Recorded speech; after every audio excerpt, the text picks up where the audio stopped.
Bantu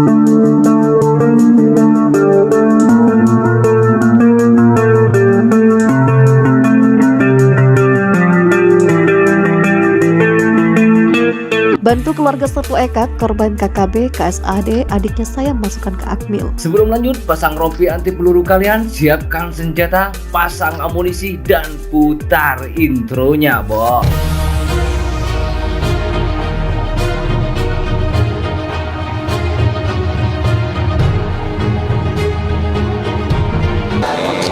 Anak yang paling kecil sedang operasi tangannya.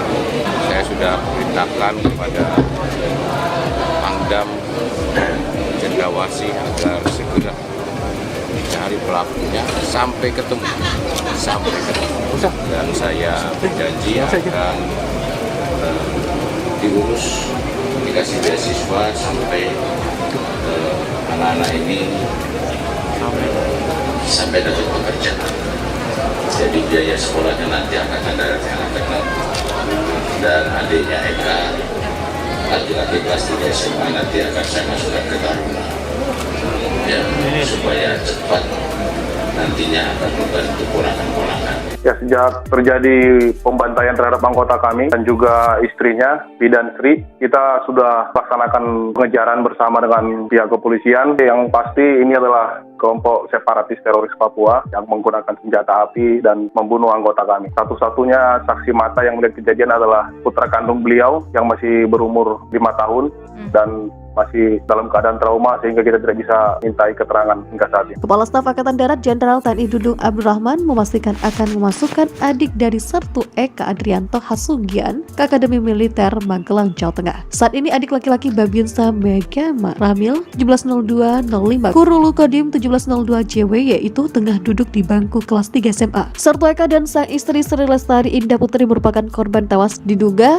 serangan yang dilancarkan oleh kelompok kriminal bersenjata KKB di Kabupaten Yalimo pada Kamis 31 Maret 2022. Adiknya Sertu Eka, laki-laki kelas 3 SMA akan saya masukkan ke Taruna supaya cepat nantinya akan membantu ponakan-ponakan, ucap Dudung di Sidoarjo, Jawa Timur pada Senin 4 April. Dalam kunjungan kerjanya itu, ex-Pangdam Jaya ini menyempatkan untuk berziarah ke makam Sertu Eka dan sang istri. Sesudahnya, Jenderal Dudung beserta rombongan langsung menuju kediaman orang tua Sertu Eka dan anak laki-lakinya. Di sana Dudung memastikan akan mengurus dan menanggung seluruh kebutuhan putra almarhum. Beasiswa sekolah juga diberikan hingga pendidikan selesai. Mohon doanya semoga Sertu Eka dan istrinya mendapat tempat yang layak di sisi Allah Subhanahu wa Ta'ala dan anak yang ditinggalkan diberikan kekuatan. Seluruh jajaran TNI AD akan mendoakan, katanya. Tak hanya itu, KSAD juga menyempatkan diri untuk menjenguk anak almarhum yang dirawat di RSUD Sutomo pasca operasi jari tangannya. Jari anak laki-laki bernama Vino itu putus terkena sabetan senjata tajam. Bantah dalangi kematian Sertu Eka dan istrinya, TPNPB UPM, permainan pemerintah dan TNI. Tentara Pembebasan Nasional Papua Barat Organisasi Papua Merdeka membantah informasi yang menyebutkan mereka terlibat dalam penembakan yang menewaskan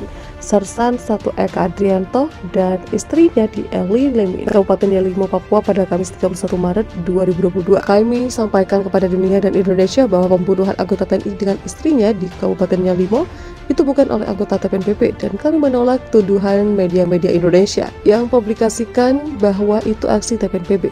Itu tidak benar, kata juru bicara TPNPB UPM Sebi Sambom dalam pernyataan tertulis. Sebaliknya, Sebi mengatakan kecurigaannya dan kemungkinan besar permainan Jakarta melalui aparat keamanan itu sendiri guna ciptakan konflik di Yalimo dan kemudian kirim pasukan, yaitu TNI Polri, lebih banyak ke Yalimo, kata dia.